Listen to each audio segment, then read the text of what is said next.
Gender reassignment surgery. I actually lost a partner over that question recently. Actually, I've lost a couple because I've had one partner who said, great, yes, I want you to be a guy, so when are you getting everything done? And I went, well, I debated this for 10 years as a teenager, and at that point made the decision that, if they can't give me a cock to fuck with and to pee with, I don't want to do it. That was my decision as a teenager, because honestly, that's where I was with my perceptions of what gender was and is. I'm 27 now, so about a year ago, the question got brought back up on the table for me. In the meantime, I've done things like cross-dressing and this and that, and had people call me by certain names.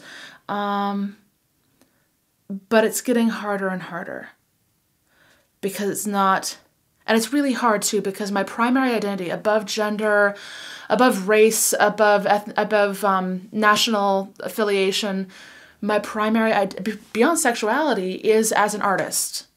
I'm a photographer, I'm a painter, I'm a performance artist. And so the idea for me of destroying something beautiful is really heartbreaking for me.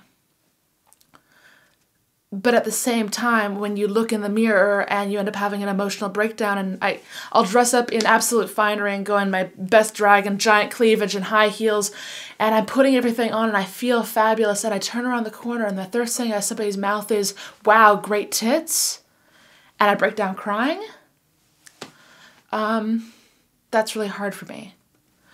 So I don't know at this point.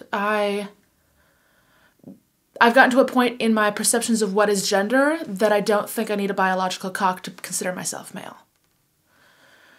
But when last night I was walking down the street with my partner and we sat down on a curb to have a conversation, and both of us, are sitting on the corner, and we hear people do a whistle noise at us, and we turn around and go, what, because we think it's somebody we know or whatever, and we get egged. Because somebody thinks that, and I don't know whether they were doing something because we were dykes, because we were fags, because we are both gender dubious and didn't know how to perceive us, but when you're literally getting egged on the street of a major city, sometimes it's safer to just pretend. So I don't know, because I look in the mirror and I have to not have this chest.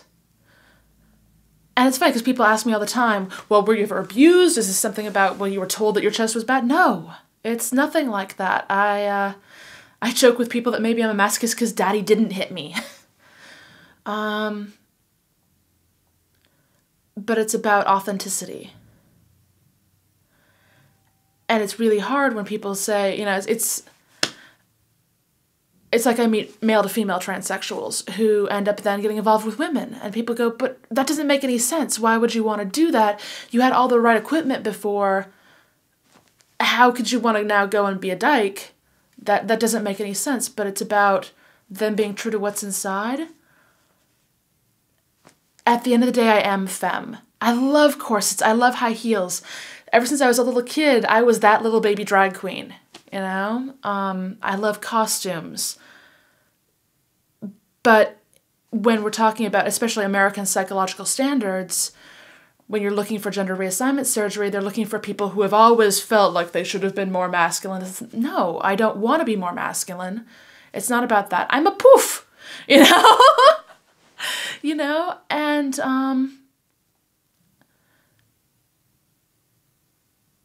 there are a lot of people I know. We're just talking about surgeries in the F to M community. There's getting on testosterone, right, to increase body hair and to up muscle structure and and it starts changing your body physically. Your hips narrow down, your chest softens up, your tits soften up and your chest hardens up underneath it. You start growing body hair, facial hair, if you're biologically disposed to it.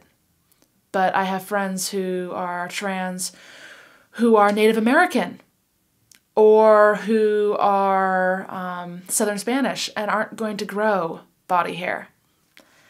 So all it does is maybe drop their voice a little bit and make them angrier, because that's what tea does too.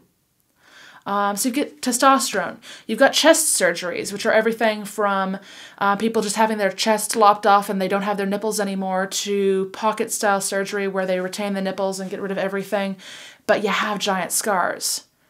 And there are some that have been done beautifully, and there are some that I've seen that are so painfully botched, where the goal is, I was in Manly Bay in Sydney recently, and it was the middle of the night, so I just took off my shirt and walked topless.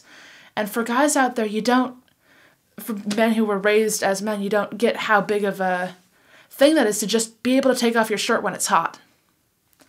And so I know a lot of trans men who just want their top surgeries to just be able to do that, and then you walk out of surgery with scars that go all the way from your back to your front, or worse yet, where you have one nipple 3 inches higher than the other that I've seen on one friend of mine. And then I've seen others that are physically done beautifully, but underneath their skin they have horrible subdermal scar tissue. Have I met people who have had amazing chest surgeries that have turned out perfectly? Yes. I've also met male to female transsexuals who I've seen their pussies and I'm like, wow, I would never know that wasn't born there, because wow, you've got a great surgeon and wow. And you just sit there going, wow, for a while. So you've got chest surgeries. Bottom surgeries for male to female transsexuals, it's one of the hardest things out there right now when it comes to sex reassignment surgeries. It's harder to add than it is to subtract with anything. When you're looking at women getting boob jobs, it's easier usually for a little bit to get removed than for stuff to get added, because then things are lumpier for different reasons. There are a lot of different ones out there right now. There are a couple of really, people can research it themselves, but there's about 8 different types of surgeries right now for bottom surgery, and none of them are perfect. Depends on what you need, though. If all you need is to just stop having your period because it fucks with your sense of identity, you can just have your plumbing flushed. Yeah, women have it done all the time, whether it's from cervical cancer or just needing complications after births. Right? People get rid of their ovaries all their time. It's not that big of a deal. But it depends on where your identity lies. Does your identity as a man lie in what you see in the mirror? Is it about who you can pick up at the bar? Is it about can you actually bring them home with you afterwards without having to explain everything?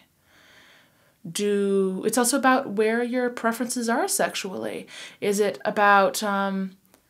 do you want to be able to show up at a gay men's event, drop your trow to be able to get into the private back rooms without having to people go... I've got one friend of mine who's a gay trans man who likes to joke with people when people say, hey, baby, how are you hung? That whole gay men's pickup line thing going on. And he just looks at them and says, honey, I'm hung like a squirrel, but I know how to nibble nuts. And you gotta laugh about it sometimes, because if you take it seriously, you cry too much. And there's a lot of folks that don't make it as far as surgeries. And I don't know if I'm going to. The answer is, for myself, I'm only back in the game of debating for a year. I don't know. But that's okay.